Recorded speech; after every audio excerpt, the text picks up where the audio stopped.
మున్నేరు వరద ప్రభావిత ప్రాంతాల్లో మాజీ మంత్రి హరీష్ రావు పర్యటిస్తున్నారు. ఇప్పుడు ఆ లైవ్ దృశ్యాలని చూద్దాం.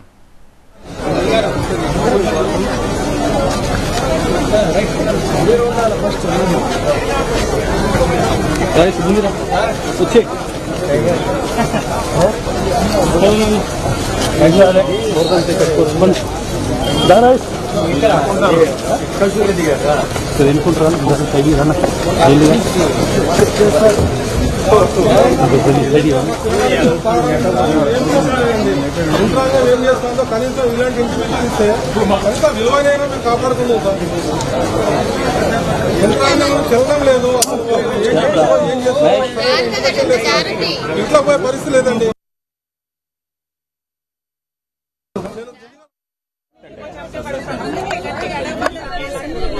చాలా ప్రాబ్లం ఉంది సార్.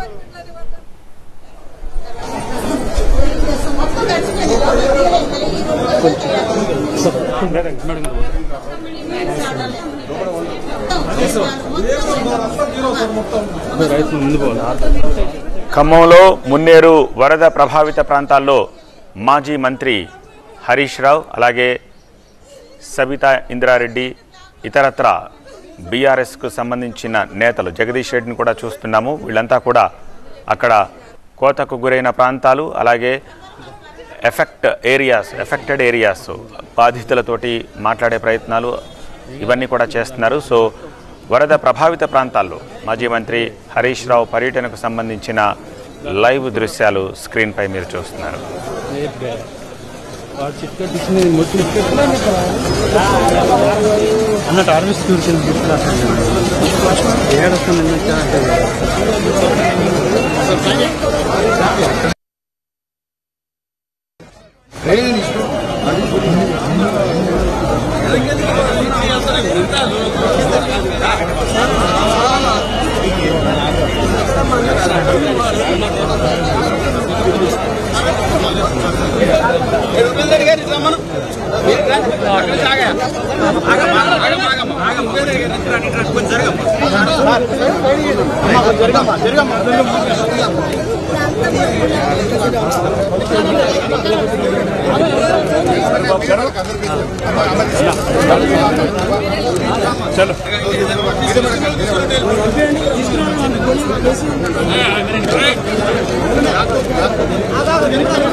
మున్నేరు ముంపు ప్రాంతాలు Danavaigudem colony, Ganesh Nagar, Mekala Narayana Nagar, FCI godown, Sarathi Nagar, Padmavathi Nagar, Venkateswara Nagar, Bokkalagadda, Motinagar, pumping well road, Dhamsalapuram కాలనీల్లో ఎటు చూసినా సరే దయనీయ దృశ్యాలే కనిపిస్తున్నాయి. మున్నేరు తరమడంతో ప్రాణాలు దక్కించుకునేందుకు కట్టుబట్టలతో వెళ్లిపోయిన బాధితులు తిరిగి ఇళ్లకొచ్చారు. కానీ వాళ్ళు ఇళ్లకొచ్చేసరికే నిత్యావసరాలు, బీరువాలు, టీవీలు, ఫ్రిడ్జ్లు, ఏసీలు, కూలర్లు అన్నీ కూడా తడిచిపోయి కొన్ని వరదల్లో కొట్టుకుపోయాయి. పదుల సంఖ్యలో వాహనాలు కూడా దెబ్బతిన్నాయి. సో ఆయా ప్రాంతాలని ప్రస్తుతం బీఆర్ఎస్ మాజీ మంత్రులు హరీష్ రావు, సబితా ఇంద్రారెడ్డి, జగదీష్ రెడ్డి ఇతరత్ర నేతలంతా కూడా ఆ ప్రాంతాల్లో పర్యటిస్తున్న దృశ్యాలని చూస్తున్నాం.